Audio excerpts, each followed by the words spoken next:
Bienvenue dans cette émission. Pour moi, c'est une première, puisque c'est la première fois que je parle dans cette émission à un lanceur d'alerte. En effet, depuis quelques semaines, un livre marque l'actualité Les Fossoyeurs du journaliste Victor Castanet, qui porte sur le groupe Orpea. Et nous sommes avec Laurent Garcia, qui est ce que l'on appelle un lanceur d'alerte, qui est à l'origine, ou il va nous l'expliquer, de ce livre. Bonjour Laurent. Bonjour, Peut-être expliquer ton métier, qui tu es, et après moi j'aurai... je suis cadre de santé ou cadre infirmier comme on veut. Mon métier c'est de gérer les équipes soins, de faire en sorte que tout fonctionne bien. Et on l'a beaucoup entendu, mais en général que je ne suis pas cadre de santé mais ambianceur. Mon, mon but c'est de faire que les équipes se sentent bien et de créer une âme dans les EHPAD. S'il n'y a pas d'âme, ça ne fonctionne pas. Un EHPAD, c'est un lieu de vie, c'est un lieu de soins et c'est un lieu de travail. Et si une de ces trois choses ne fonctionne pas, l'EHPAD ne fonctionnera pas. Et ça, c'est important. Quand je dis en fait lanceur d'alerte, ça fait quel effet d'être lanceur d'alerte déjà? Euh, le début de l'enquête, c'était autour d'un verre de bière, on va pas se le cacher, avec Victor dans un bar et, euh, et j'avais quitté Orpea depuis quelque temps et j'avais des doutes sur le fonctionnement du groupe et j'ai commencé à en parler à Victor qui ne me croyait pas. J'ai insisté pour qu'il commence cette enquête et j'ai commencé à lui présenter du monde.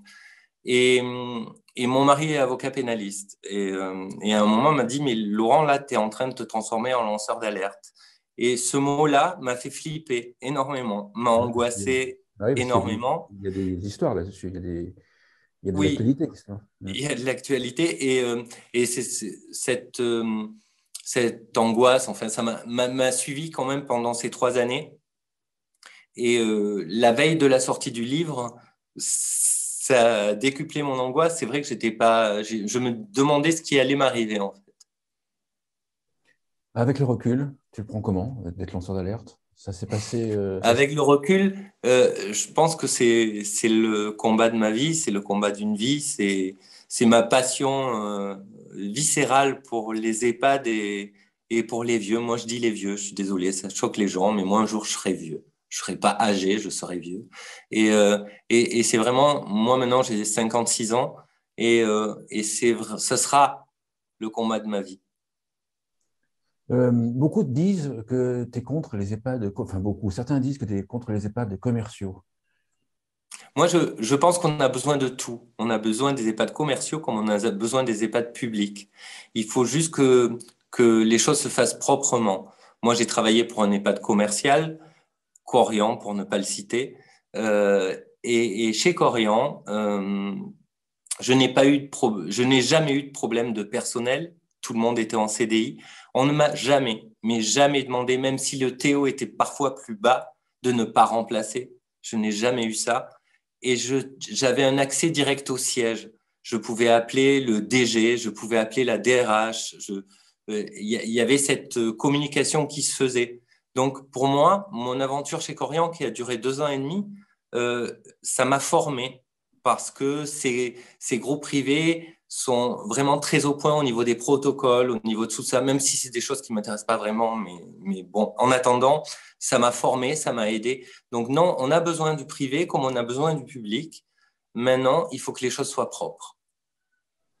Euh, avec la sortie du livre, dans tes amis, enfin, tes relations, même professionnelles, qu'est-ce que ça a changé? Est-ce que les gens t'appellent, te disent tu as raison, te critiquent au contraire? Comment ça se passe? Il y a les deux. Il y a des gens qui m'appellent et qui me disent Mon Dieu, quel courage, j'en aurais pas eu autant, mais t'es complètement fou. Tu vas te griller partout, t'es fini. Et, euh, et parallèlement, étonnamment, parfois, tu as de nouveaux amis, des gens qui ne t'avaient jamais adressé la parole et qui d'un coup se disent ah ben, finalement, il est peut-être pas si con que ça, Laurent Garcia. Enfin, je sais pas, c'est très étrange ce qui se passe en ce moment. Et c'est très bien parce que ça, moi, j'ai commencé à avoir un petit peu de lumière suite à la venue de Florence Aubenas dans notre EHPAD au début du confinement. Et c'est grâce à elle que j'ai eu cette lumière-là et où on m'a vu dans la presse et tout ça. Après, moi, je l'ai toujours dit, je suis porte-parole de rien et de personne. Moi, je parle avec mon cœur, avec mes tripes. Et voilà, et je suis pas un étendard. Je me battrai parce que les EHPAD sont en difficulté, tous, aussi bien privés que publics. Et c'est ce combat-là que je veux mener, en fait. Le reste, sincèrement, que des gens se fassent de l'argent, si c'est fait proprement et dignement, mais tant mieux. Moi, j'ai pas de souci avec ça. Actuellement, tu es toujours enfin, ton activité dans un EHPAD public. Est-ce que ça a changé ton environnement dans l'EHPAD en question? Oui, les équipes sont fières. Les équipes, et ça me touche énormément parce qu'elles me disent merci, parce que, parce que ces équipes, ces soignantes, ou enfin, toutes les équipes sont quand même, souffrent depuis déjà très longtemps. Et elles ont l'impression que ça va faire, et je le souhaite, que des choses vont arriver. Pas uniquement financières, parce que ça, je le dis souvent, moi mais depuis que je fais ce travail, c'est-à-dire 12-15 ans, quand une soignante ou un soignant vient me voir, c'est pas du tout pour me dire, Monsieur Garcia, je voudrais une augmentation. Jamais, ça ne m'est jamais arrivé. Par contre, elles viennent me dire qu'elles ont mal au dos, mal aux épaules, et qu'elles en peuvent plus parce que il n'y a pas assez d'effectifs. C'est ça les échos que j'ai, moi, des équipes. Alors, c'est très bien qu'elles sont ravies d'être augmentées, d'avoir eu quelques primes et tout ça. C'est très bien et elles sont trop mal payées, c'est une évidence. Mais en attendant, ce qu'elles demandent, ce n'est pas ça en premier. Je rebondis sur le passé d'effectifs, qu'on comprenne bien. Ce problème-là est dû à quoi? Il est dû au fait que les EHPAD n'embauchent pas, il est dû enfin, que nous, au niveau collectif, on ne veut pas payer suffisamment de salariés. C'est dû à quoi, à ton avis? Bah, la vieillesse fait peur, la vieillesse, c'est pas sexy. Euh, je pense que nos politiques l'ont mis de côté très longtemps. Et voilà, on manque d'argent. Il y a pas d'assez gros budget pour les âgés à l'heure actuelle. Quand je vois ce qui se passe au Danemark, où c'est du un pour un, enfin dans certains pays où le budget pour les personnes âgées est assez énorme. Je crois qu'au Danemark, c'est le deuxième plus gros budget du gouvernement. On en est très très loin en France. Et depuis 20 ans, tout le monde sait qu'on manque d'effectifs, que les soignants sont en souffrance, que du coup les résidents sont maltraités. Parce que moi, à l'heure actuelle, dans le petit EHPAD où je suis, 65 résidents, c'est pas énorme, mais à partir de 19 heures, je n'ai plus que 3 soignantes. Donc, à partir de 19 heures, en général, c'est la fin du repas. Et j'ai 3 soignantes pour s'occuper de 65 résidents. On va pas se le cacher, hein. Ça peut pas fonctionner correctement. Elles sont pas fières le soir en Alors là, partant. ceux qui vont nous écouter vont nous dire, mais qu'est-ce qui empêche les EHPAD d'embaucher plus de personnel?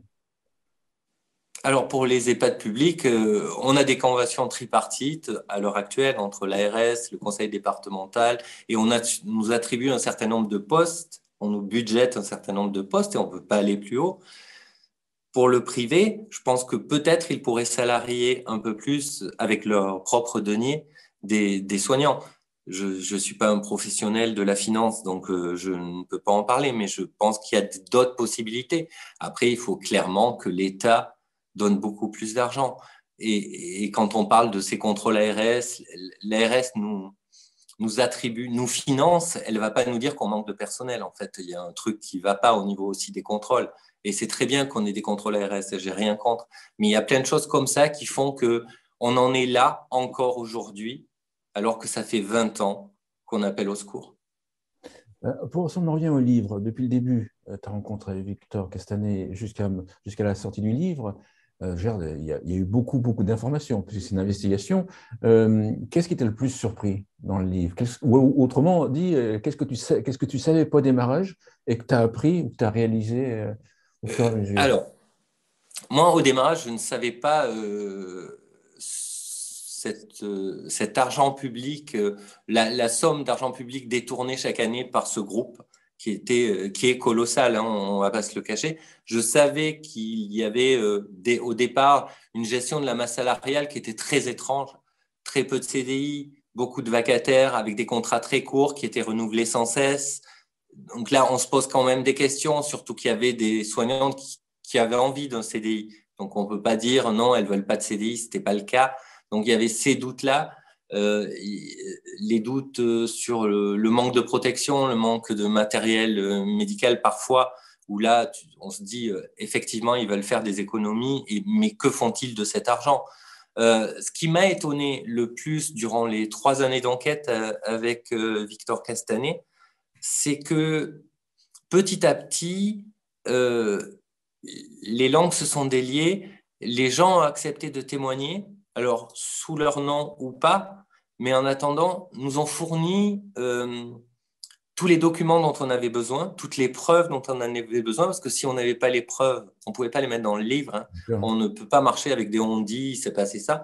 Et ce qui m'a très étonné, c'est la souffrance aussi bien d'un petit salarié comme moi et la souffrance des directeurs qui est énorme. Et c'est ça qui m'a... On a beaucoup pleuré avec Victor, sincèrement. On se retrouvait assez régulièrement pour parler de l'enquête et il y avait des moments où on craquait vraiment parce que moi, j'ai vu un directeur pleurer devant nous.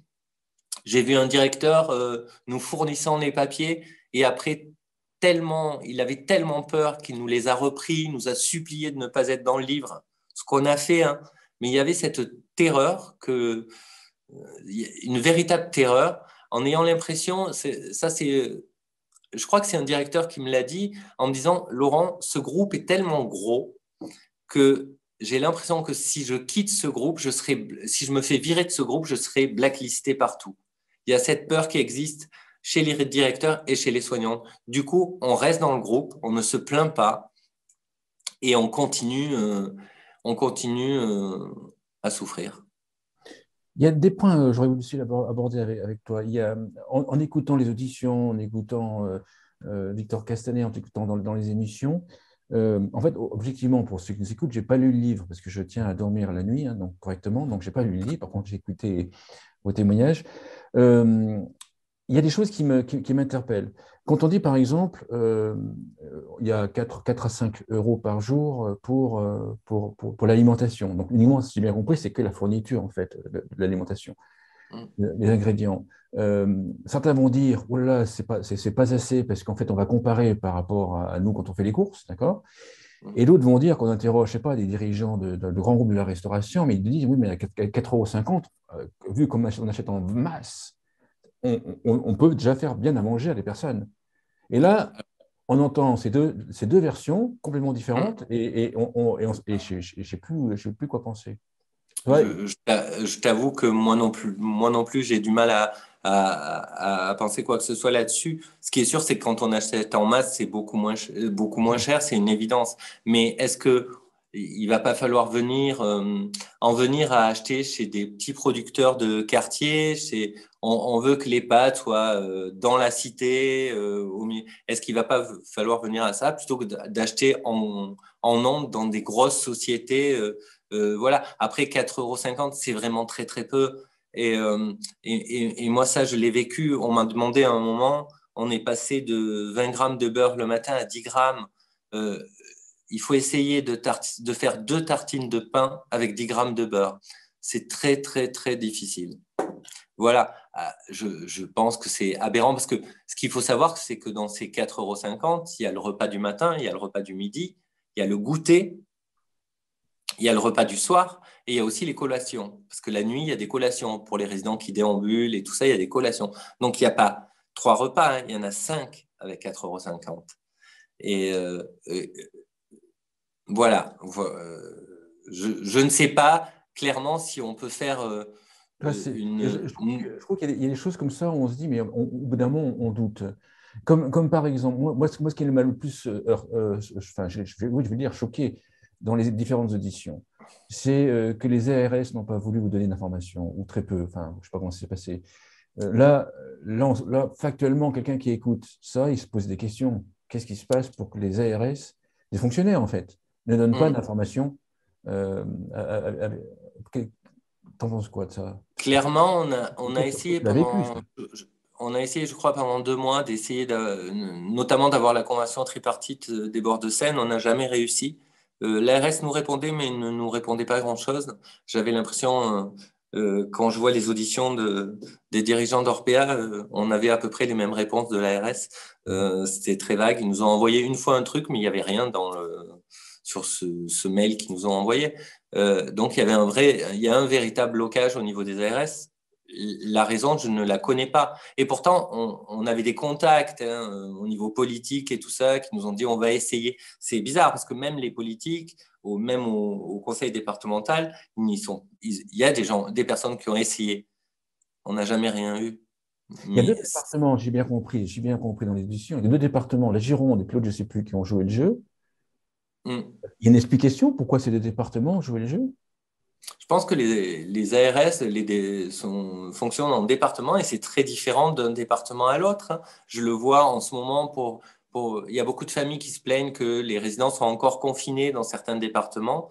Et alors, je parle sous réserve parce que je n'ai pas les preuves, mais il y a des ARS dans certains départements qui demandent encore à ce que les EHPAD soient confinés. Euh, Apparemment, hein, je dis bien, En tout cas, on sait qu'il y a des EHPAD qui sont encore pas entièrement ouverts, c'est ça? ouais, c'est C'est ça. ça, c'est Donc, ça. les ARS fonctionnent par département et fonctionnent différemment d'un département à l'autre. Les raisons, je préfère pas, je ne sais pas. Moi, autre sujet qui m'a intrigué, c'est, alors c'est facile de le dire parce que je ne suis pas concerné, mais si ma maman était dans un EHPAD, ce que je ne souhaite pas, hein, personnellement, Mm, si ma maman était dans un EHPAD et puis que j'apprenais des choses pareilles sur le lieu où ma maman aurait été ou serait, je prends ma voiture et je vais chercher maman. Et je mm, la ramène chez moi coûte que coûte, hein, coûte que coûte, hein. mm. Comment ça se fait? Alors, c'est peut-être facile à dire parce que je ne suis pas concerné, j'avoue. Ouais. Comment ça se fait que les familles ne reprennent pas leurs parents? Alors, à mon avis, il y a peut-être deux raisons. Alors, en Île-de-France et Paris, c'est très compliqué. Alors, je ne parle pas des familles des bords de Seine, mais dans les EHPAD en général, notamment dans les EHPAD publics, les familles n'ont pas forcément des appartements qui conviennent pour leurs parents et il n'y a pas le personnel. Moi, la grand-mère de mon mari est restée chez elle le plus longtemps possible, mais elle avait 5 personnes chez elle qui se relayaient nuit et jour et elle devait débourser tous les mois 8 000 euros. Donc, reprendre un parent, c'est bien. Je pense que peut-être en province, c'est plus facile. Et puis aussi, il faut que la famille ne travaille pas. Enfin, il faut qu'il y ait une personne de la famille qui ne travaille pas. Enfin, c'est ça qui est compliqué. Après, ce qui est incompréhensible, c'est pourquoi ces familles, notamment au bord de Seine, qui se plaignaient énormément, qui ont déposé des plaintes aux défenseurs des droits, aucune des familles, pendant que j'étais là, n'a enlevé son papa ou sa maman de l'établissement. Et ça, pour moi, c'est quelque chose d'incompréhensible. Alors, peut-être c'était parce que cet établissement, en apparence, est hyper luxueux, très chic, et que peut-être les familles se disaient, oh, mais de toute façon, on ne trouvera pas mieux ailleurs. Ah oui, Je ne sais pas. façon de voir les choses par rapport à son historique, par rapport à son histoire de vie. Ouais, complètement, complètement. Ça rassure. Enfin, c'est très très beau les bords de Seine, hein. C'est un établissement magnifique. C'est un établissement dont même moi, je me verrais bien finir mes jours là-bas si le reste suivait, entendons-nous bien. Mais c'est très beau. Il y a une piscine intérieure chauffée à 37. Il y a vraiment quelque chose qui est très attirant, qui ressemble. C'est un hôtel de luxe. Ça ressemble plus à un EHPAD. Et ça, c'est plutôt chouette. Peut-être qu'il faut réfléchir aussi à ce que les EHPAD ne ressemblent plus à des EHPAD.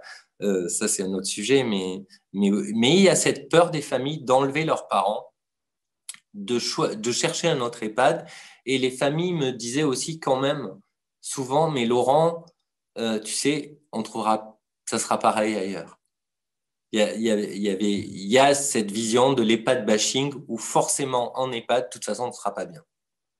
Donc voilà, là au moins, on avait ce luxe débordant et dégoulinant et ces fameuses dames de compagnie. Est-ce que tu crois aussi que, oui, un sujet qui m'intéresse, c'est les éléments générationnels des différentes personnes qui sont dans les EHPAD.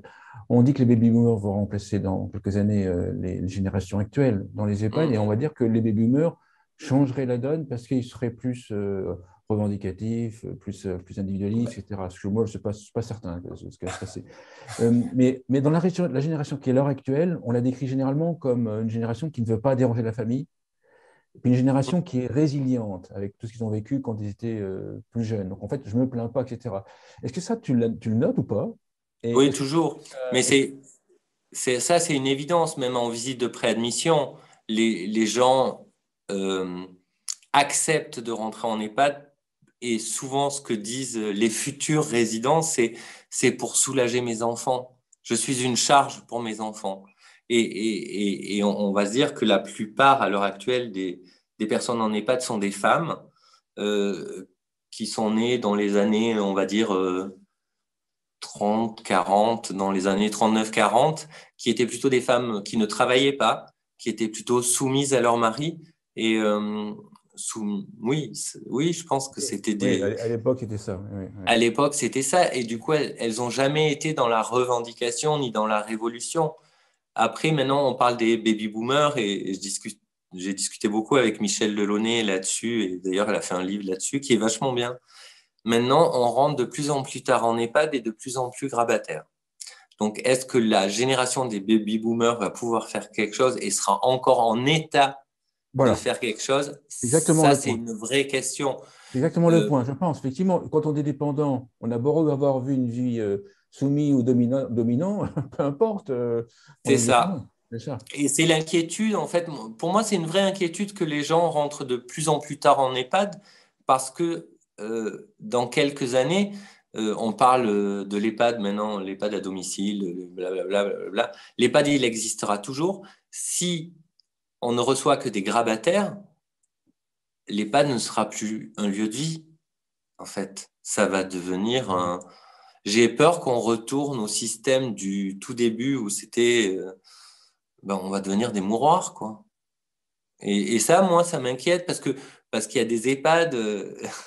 je vais citer des noms parce que quand je vois les EHPAD que tiennent Pierre Goibeau, Séverine Labou, c'est des gens, moi, que j'admire énormément parce que c'est des EHPAD où il y a une vraie vie en collectivité. Il y a ce truc qui a été créé. Alors, je pense que Séverine ne doit jamais dormir pour faire tout ce qu'elle fait, mais il y a ce truc qui fait que, waouh, on a franchement, on a presque envie d'y aller. Je dis pas qu'on a envie d'y aller, mais on se dit, si je veux finir mes jours dans un EHPAD, je veux un EHPAD comme ça.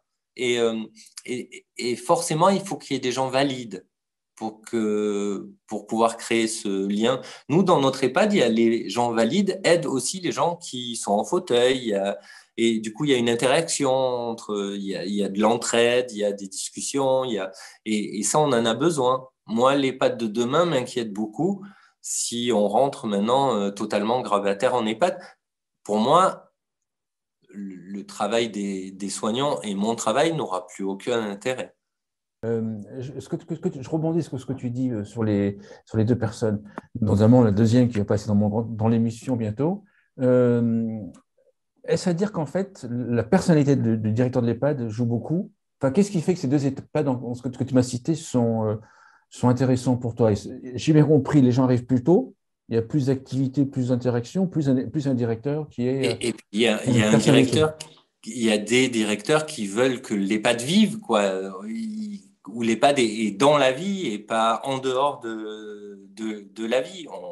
On participe Il y a très peu d'EHPAD, par exemple, je le disais, il y a très peu d'EHPAD où, au moment de voter, on prend en charge les résidents qui peuvent voter. Dans les trois quarts des EHPAD, les résidents, eh bien, en fait, ils vont pas voter. Ils sont plus citoyens, pour moi. Il y a ces choses-là. Chez Séverine Labou, il y a les CVS, c'est un vrai CVS, c'est pas juste un endroit où on va recevoir trois familles qui vont se plaindre de ce qu'on a fait à leur maman la veille parce qu'on a oublié de lui brosser les dents. Et ça dépend aussi du directeur. Le directeur est plus qu'important pour donner le fil conducteur et où il veut aller en fait. Ce sont des directeurs humains en fait. En préparant l'émission, juste avant l'enregistrement, tu m'as parlé que des soignants pouvaient être attaqués en justice par des familles et que tu ne trouvais Mm. pas forcément, j'ai bien compris, juste. Est-ce que tu peux en parler? Oui, je peux en parler. C'était lors d'une émission télévisée, j'étais avec une avocate qui défend les familles et qui a dit pendant l'émission, vous savez, Monsieur Garcia, moi j'attaque les soignants en défendant les familles. Et ça m'a énormément choqué. Je lui ai dit qu'on ne pouvait pas dire ça en fait. C'est pas possible. C'est pas possible d'attaquer les soignants. Et suite à cette émission, des soignants, notamment d'Orpea, bien sûr, m'ont appelé parce qu'ils ont entendu cette avocate et m'ont dit Monsieur Garcia, nous on raccroche, c'est pas possible, c'est On pas raccroche, possible. c'est-à-dire en fait, on quitte le métier. Enfin, on Ouais, quitte le on poste. quitte clairement le métier et c'est très malsain de sortir un truc pareil en fait. En fait, la maltraitance, alors il y a sûrement des soignants maltraitants, et j'en ai connu, et qui ont maltraité sans raison, mais il y en a très très peu. La plupart des soignants font leur métier le mieux qu'ils peuvent avec les moyens qu'ils ont. Et se sentir attaqué comme ça, alors que ce livre leur a donné beaucoup d'espoir au départ, mais beaucoup, vraiment. Ils se sont dit, on va faire quelque chose pour nous, et d'un coup, de la bouche d'une avocate sort ce truc-là, et ils l'ont entendu, en fait. Et pour eux, ça a été une grande claque. J'ai pu leur dire que, en fait, c'était pas le sujet et que sûrement sa langue avait fourché, mais en attendant, on peut pas entendre ça. À l'heure actuelle, c'est inentendable. Les soignants souffrent depuis des années et des années. Il faut que ça s'arrête. Pour finir, sur ton compte Twitter, on voit l'Observatoire du grand âge. De quoi Oui, s'agit-il? l'Observatoire du grand âge, c'est une idée qui m'est venue il y a 6 années de ça. Mon mari, qui est avocat à l'heure actuelle, ça va faire rire Florence Aubenas parce qu'elle se fout de ma gueule quand je lui dis mon mari avocat. Donc c'est un petit joke. A travaillé 6 mois avec le contrôleur général des lieux de privation de liberté.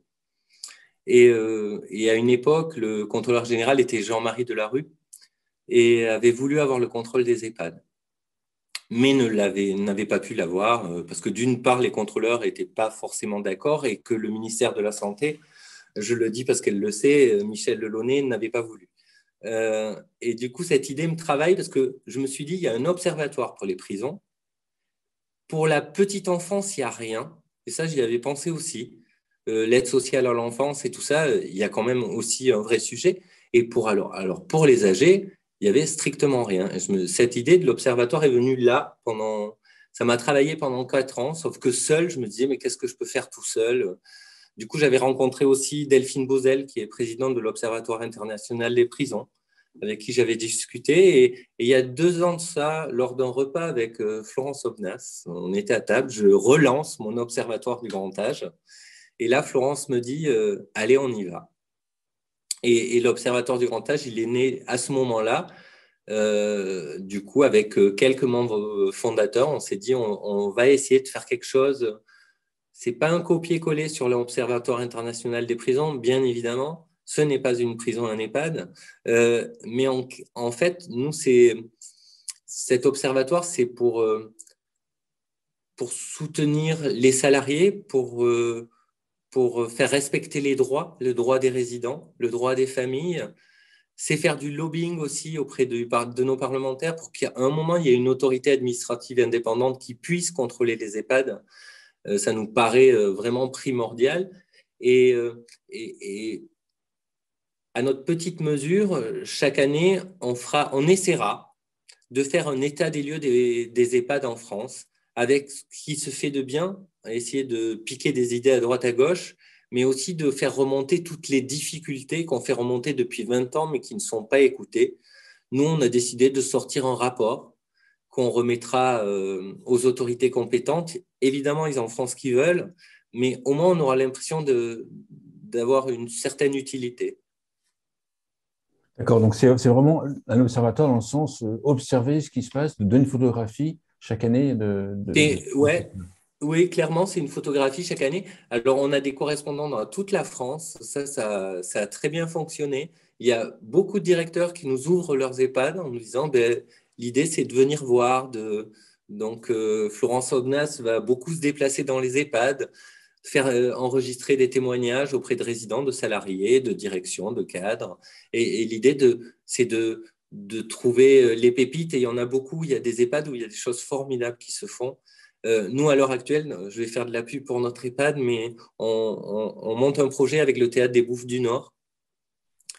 Donc, on peut faire des choses chouettes et on peut sortir de l'EHPAD avec nos résidents. Donc, il y aura un spectacle au mois de juin, un opéra avec nos résidents, donc pendant 5 jours, qui va se produire au Théâtre des Bouffes du Nord.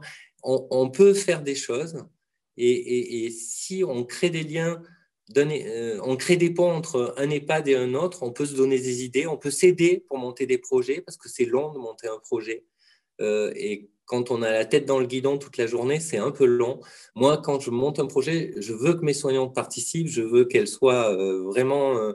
et du coup, elles ont déjà beaucoup, beaucoup de travail. Ah bah, c'est ce que j'allais dire. Ben, j'allais dire en blaguant, ben, déjà, elles ont du Non, travail, mais mais, en plus, tu leur mets ça dessus. ouais, je leur mets ce truc, mais parce que être soignant, ce n'est pas que faire des toilettes. Ça fait partie du métier, mais ce n'est pas le plus important du métier. Un mot de conclusion à l'émission. Un mot de conclusion, moi, j'espère que grâce à l'Observatoire du grand âge, on va créer des liens entre tous les EHPAD, notamment privés, publics, que les EHPAD privés qui ont plus de moyens. Je vais reparler de Corian. Je ne fais pas de la pub pour Corian, qu'on ne m'accuse pas de ça. Mais en attendant, ils ont une fondation et j'assiste pratiquement à tous les plateaux. Et moi, je suis persuadé qu'à un moment, on va pouvoir créer des ponts. Et voilà ma conclusion. Ma conclusion, c'est que le livre de Victor a déclenché beaucoup de remous, et c'est très bien, et c'était nécessaire.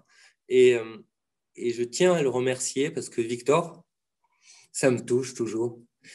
Victor, quand il a commencé l'enquête, il avait 31 ans. C'est fou, c'est fou, c'est fou, c'est fou, c'est dingue. Il a Hein. 34 ans aujourd'hui, c'est un bébé, hein, et il se bat d'une manière incroyable.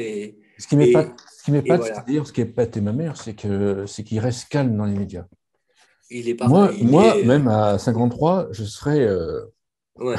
Et, Et voilà, du coup, un petit hommage à Victor et un petit hommage aussi aux associations des familles qui se sont créées, notamment le CPAE, le collectif 94, alors voilà, je ne sais plus, qui défend les familles. Il y a des avocats qui défendent gratuitement les familles et ce collectif, c'est important de le citer. Voilà, il y a ces hommages-là que je voudrais rendre. Le CPAE, qui est un groupe de quelques nanas, elles ne m'en voudront pas de les appeler les nanas, et elles se battent depuis le début du confinement. Voilà, à leur façon. Mais moi, ça me rassure que ces choses-là arrivent et que les gens commencent à réagir. Je suis ravi que ça réagisse. super, merci Laurent. Laurent Garcia, je rappelle que tu es cadre de santé et aussi lanceur d'alerte. Donc, merci beaucoup. Merci à toi.